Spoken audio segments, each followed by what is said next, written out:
We ready? Yeah, we're good. Okay. Hey, welcome back, everybody. We're West Coast Unplugged. Unplugged. I'm your host, Bo Daniel. This is my son, Cole Daniel. and he is my co-host. And we are here to talk about current affairs, hip hop, and rock and roll. We are bridging the gap. What's going down? What's up? What's not? We got the hot word on the street, man. All right. So I turn over to Cole for hip hop, and Cole turns to me, or I acknowledge him on old school rock and roll. So, anyways, you guys know the premise of the YouTube clip. We're here today, and this is podcast number 4. And Cole, I'm going to turn the mic over to you, and you open up with the what's going on with the Oakland Raiders, West Coast Raiders. Yo, so pretty much Oakland Raiders. Shit. Antonio Brown. Everyone pretty much knows about Antonio Brown. Yep. They just got a wide receiver from the Chargers. I don't know if it's Todd Williams. I know it's Williams. I'm not sure the first name. I think he was like a second or third on the Chargers. Decent, not crazy, but I think maybe wide receiver wise, I feel like 2 years ago we damn near had one of the best wide receiver cores in the league. Right. And we're still upgrading our wide receivers, but I get it. We lost Crabtree, dude. We lost Cooper. Right. I'm still a fan of Roberts. Right. Shit, that guy's the fucking damn near the best receiver on the team. Right. But Cooper went on to do great things. I mean, dude, we get Antonio Brown, dude. I don't think Derek Carr's going to be able to get the job done. Well, that's what we're hoping. So we'll see. I don't know. I think Carr better show us something quick this year because I'm starting to lose faith. It's like, fuck, dude. You get big contract, dude, takes a fucking giant shit. Yeah. So also on the Raiders, the Coliseum extension. Everything's great till all of a sudden now it's no good. I mean, if they don't fucking... Is that what happened? Dude, I mean, it's I remember you saying something. The Raiders were going till 2 more years. Two more seasons. Now it's no good on the headlines. And I'm like, what? Really? I'm thinking... This is in the newspaper, or where's this at? It's in the newspaper, yeah. Oh, and shit. It seems like a media plant because, Oakland needs all that cash for all those schools right now. Yeah. Oh. Dude, they just signed that huge contract. The teachers were on strike down there. It's a big mess. If they don't have the Raiders in the Coliseum this season, they're going to lose so much revenue in that city. It's going to be the new Detroit. I guarantee you that. Oh, for sure. It's going to be a wasteland. Fuck. Yeah, so... And they're going to be shipping everyone to Oakley or what? Oakland to Oakley? I don't know about that, but yeah, it's not looking good for the Raiders over there. Now, today's paper, actually, it did say, well, they're working. I mean, they're really going to try to get a negotiation, but they got you. Well, also, they did sign upgraded the lineman, too. A right tackle from the Patriots. Patriots, I see something. I think it was, I'm not good on the name, but I know I did get intel that he used to play for the Niners. Okay. He was shitty on the Niners, went to the Patriots, he was an all-star. Okay. So... and the player's name is what?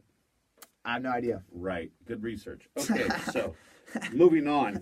We touched on R. Kelly before, right, Cole? Yeah, R. Kelly. Right? Yeah. So, we talked about R. Kelly on one of our podcasts, and then lo and behold, out comes that crazy interview on CBS. I mean, dude, on the money. Dude, the time we uploaded the video, dude, the video is up on the CNN, dude. It's like, what the fuck? But if you had enough guts to watch what'd you think on that, dude? That seemed chicken shit to me, dude. I'm like, I'm not buying that.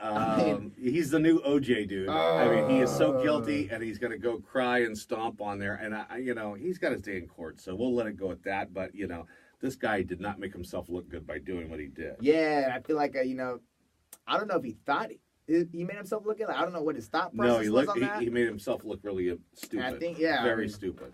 I guess it just shows, if that did happen, that's karma for fucking what happens, right? That's what the fucking dude gets. Right. So, also in the news out in Sacramento, Stephon Clark came up again, okay? So, this young kid,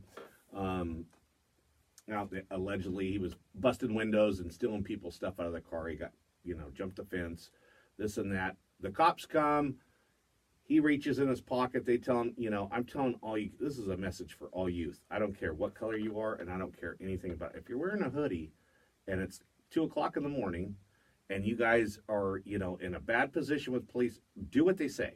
Take your day in court and fight it. You know what I mean? Yeah. Don't reach for something. Do exactly what they say because this kid got shot. And now it's a huge mess. He's unarmed, no gun, and people are getting sick of this shit. But they have it on video. They have this. They have that. They have lots of facts to back up. I mean, they shot and killed him? Shot and killed him. So I mean, you gotta think they gotta fucking put in a fucking program where it's like, well, they're changing the law, so that's fucking shoot the guy in the fucking leg at least. I mean, fuck, you gonna kill the guy? Fuck. kind of seems like that's the way Like, what the fuck? they're starting to change them. But this is a message for all youth. Cole, your guys' age. You guys, you know, anyone wearing a hoodie and they can't see you, they don't know who it is, they don't know what you're doing. Don't reach, don't call your dad, just do what they say. Hands up, shit. Right? Get your ass on the ground, do what they say, because you know you could find yourself in a bad situation. So I just wanted to put that out there for everybody in YouTubeville. Also, dude, Leaving Neverland. It's on HBO. New show? Have you heard of this? I've not. So it's been a big talk at work and around, you know, just around people and stuff. And it's they go and they do a documentary on Michael Jackson and the kids that were there. Oh, it's called Leaving Netherland? Yes. I fucking Joe Budden did a podcast. They talked about that, and so I got an idea what it's about. Okay, very creepy, very creepy. Yeah. And you know, you just really can't believe. I didn't get all the way through it, so I can't give a true perspective on it. But how long? Is it like an hour? I think it's 2 hours actually. Oh, yeah, shit. We look it's at a fucking marathon. Movie, yeah. But anyways. But what was it about? It was fucking Michael Jackson was basically how he groomed these kids, and these people didn't have a lot of money, and he would take these kids, make them dancers, or take them on tour with them and stuff like pretty that. much sign them as an artist. Kind of predator behavior. You know what I mean? So you know, it's not looking good. Well, one thing fucking Joe Budden was saying on their podcast is Mal, one of the side guys. He said the FBI did like 10 years of research, dude, never found jack shit. So it's like I didn't see the documentary, but they said it was really one-sided. Right. I don't know in what direction. Yeah, no, they're definitely Jackson Estate is suing HBO for releasing it. So, no way. Cole, it could be me and you go in there with a video camera, and we could just totally film, and you could say whatever you wanted, you know. So it's like totally I'm not saying he's innocent, you know, by any means. You know, I think there was something going on there, but because that's what Mr. Vartan says about all that. He's fucking filmed movies. He's fucking producing all that shit. He says, all you gotta do is, if you're paying the cash, the people will say whatever they want, dude. So they just get the people to go up there and say, oh yeah, this fucking. So what's the aliens did 9/11 or whatever the fuck. You know, I mean, what do you come up with random shit? What have we learned from Sam Tripoli, dude? Question everything. Yeah, you know Tripoli I mean? Do your own research. You know, get in there and find out what's going on. Anyways, that's something that seems relevant right now. So I just wanted to touch on that real quick. So I'm going to drop down to the podcast, and I'm going to start with some later ones, and then we touched on Dr. Phil last podcast.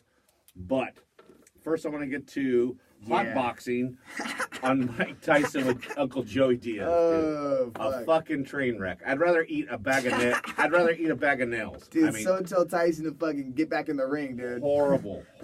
These guys smoke a boatload of weed, and nobody, you know, Joey's carrying the show, but he's the guest. You know? Yeah, it's like it's nobody interviews him. You know, I mean, how many episodes does he have? Like, not even fucking. Like, no, he's got a lot. Oh, he does. Well, he changed it up. He had a different podcast, and he changed the name. Oh shit. Okay.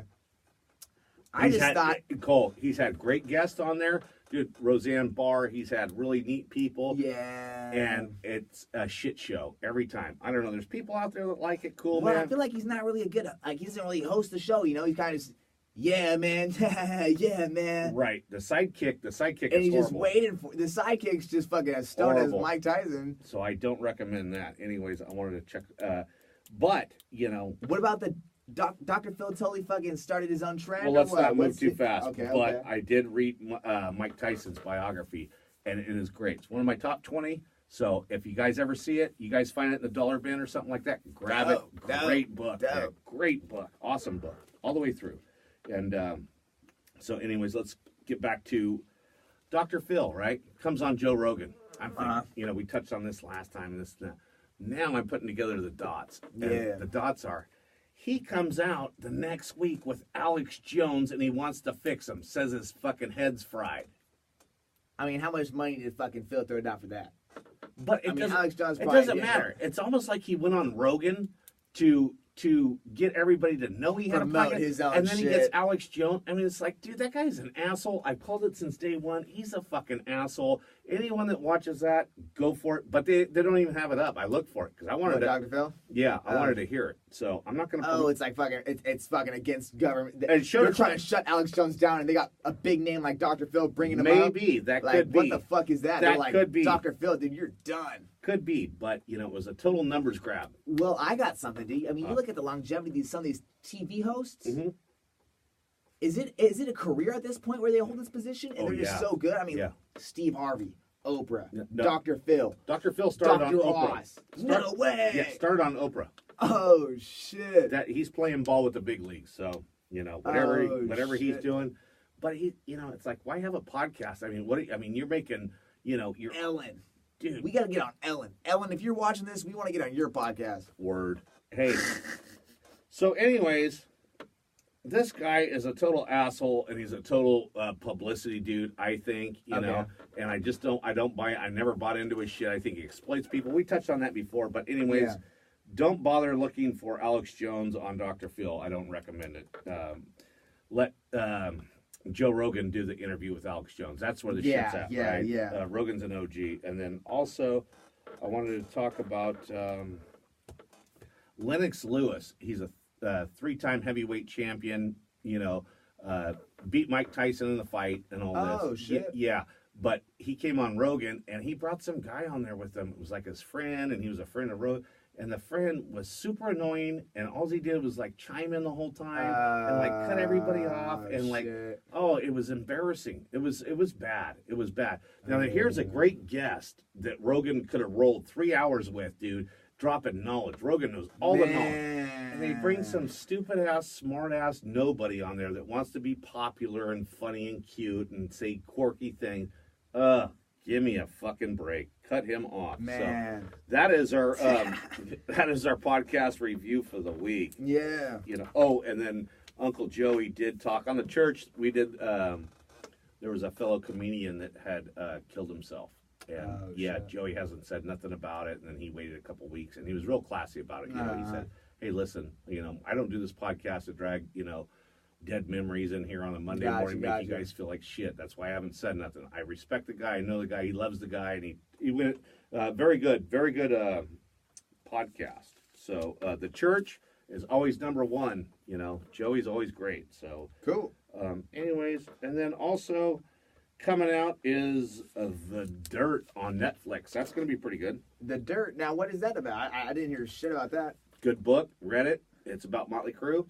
And it's music? Yeah, total lifetime, crazy living. These guys were crazy. Dated all supermodels, drove Ferraris. These guys were just crazy. Oh, shit. And the rock star lifestyle. And they came out with a really good book. I read it. And then, so Netflix signed them up. And then I've been seeing Nikki Sixx go around doing promotions and stuff like that. Oh, shit. Yeah. So it's that sounds fucking pretty cool. Yeah, so. But one thing I've noticed, dude, is Netflix is doing a whole. They do everything. They're doing everything now, and it's like, you look at some of the TV shows, it's like, I don't see any TV show that I see on TV anymore. It's like they got their own studio and they're doing the Netflix originals. It's all the Netflix originals. It's great. I think it's fucking retarded. I think it's great. Not retarded.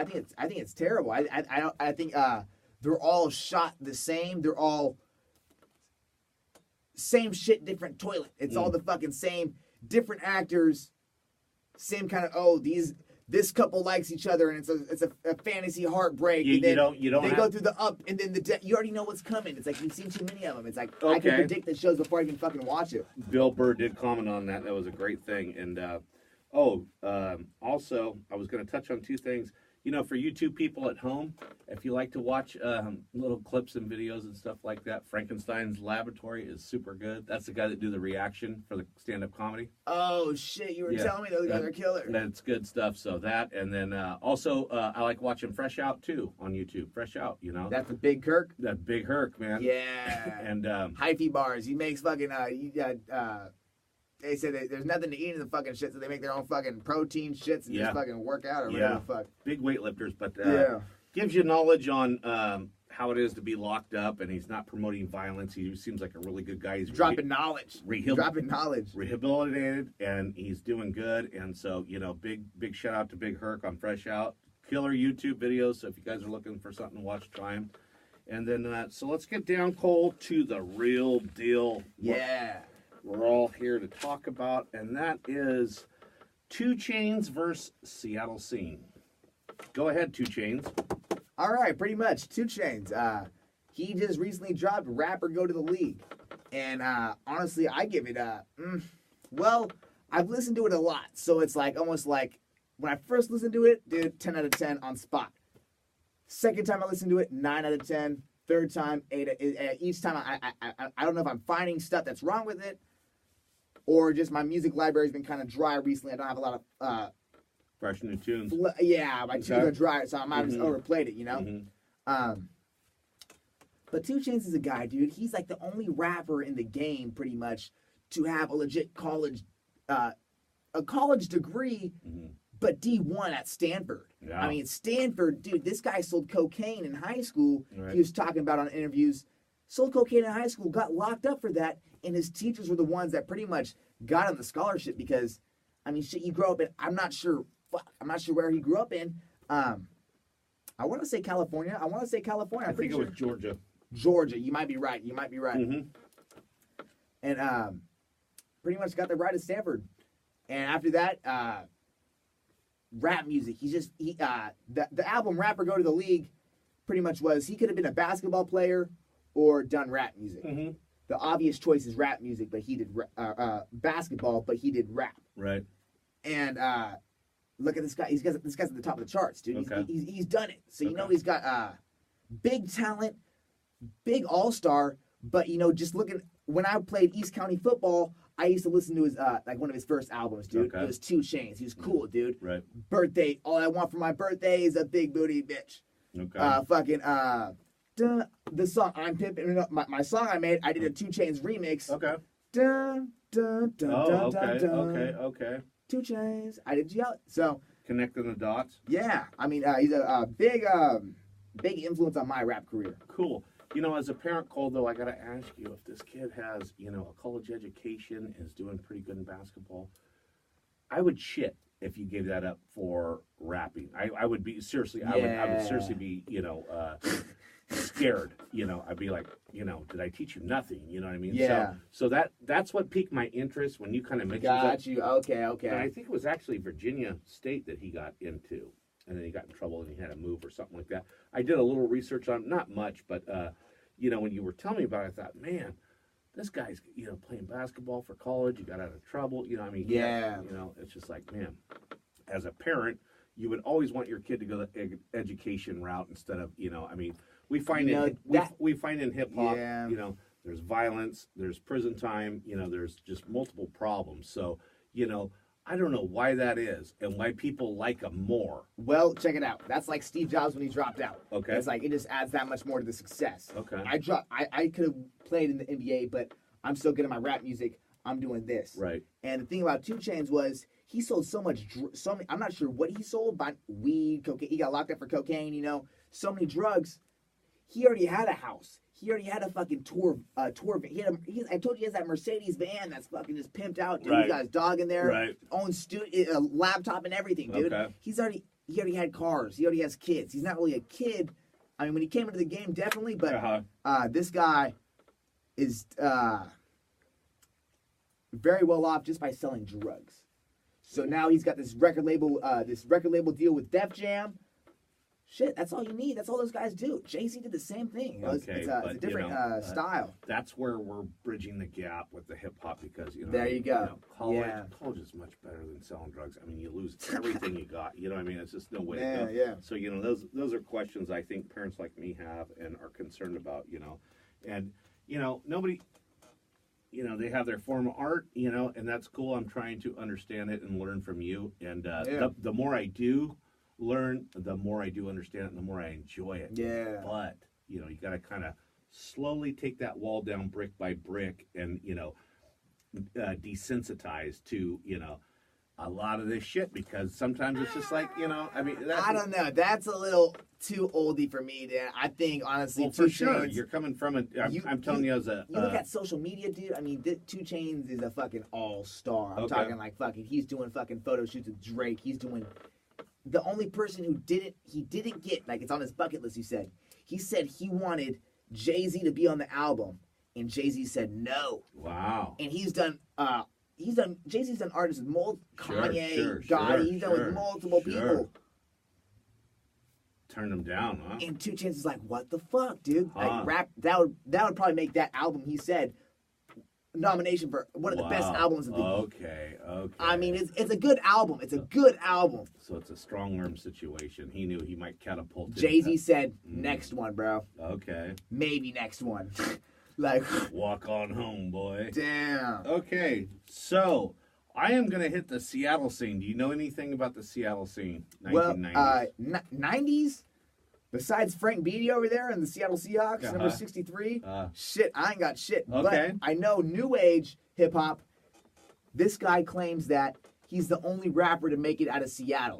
And I know you got some knowledge on this music history, so this guy might just be chicken shit. I don't know. His name's Little Mosey, though. He's got a good music. Okay. But he kind of just popped up. Everyone's like, now all of a sudden he's on everyone's Instagram. Now he's kind of popping. Well, you know what they say in Seattle? They're big on the arts there, dude. They totally promote, music, art, all that. I mean, it's like a big art scene down there. Yeah. But it's so rainy and cloudy. Who wants to live down in that shit? Everybody's pasty and nobody wants to live, Yeah, it's definitely horrible. But anyways, you asked me some questions, Cole, about, something, and I couldn't really answer it truly because I couldn't find the right way I wanted to present it. So gotcha. what I thought of was the most underrated. You asked me who was the most underrated band that you knew, and I thought and I had some ideas and I didn't. I was like, man, this just isn't what I want to. But what happened was there was rock and roll stopped. There was no new shit coming out. It was new AC/DC that sucked. It was new this guy that sucked. Everything was starting to really take a shit, And out comes the Seattle scene. And it was like a revive, Oh, shit. Totally revive of a new wave of music. And there was, four bands that came out of there that were huge. And it was Soundgarden, Alice in Chains, Nirvana, and Pearl Jam. No, Pearl Jam too, dude? All of them came out of Seattle, right? At the same time. And these guys knew each other. I mean, they worked together. There was no big, it wasn't a, It wasn't a competition. It was kind of hip hop, stab, shoot, none of that shit. These guys kind of all came up together and they helped each other. We go to your shows, you go to our shows. It was a lot like that, tour man. bus party and shit. They had a good attitude. Yeah. And, but the bad part about that is out of the 3 bands that came out of there, 4. Well, but out of the 4 that came out of there, the 3 head singers are all dead. Oh, shit. Yeah. There was Lane Staley.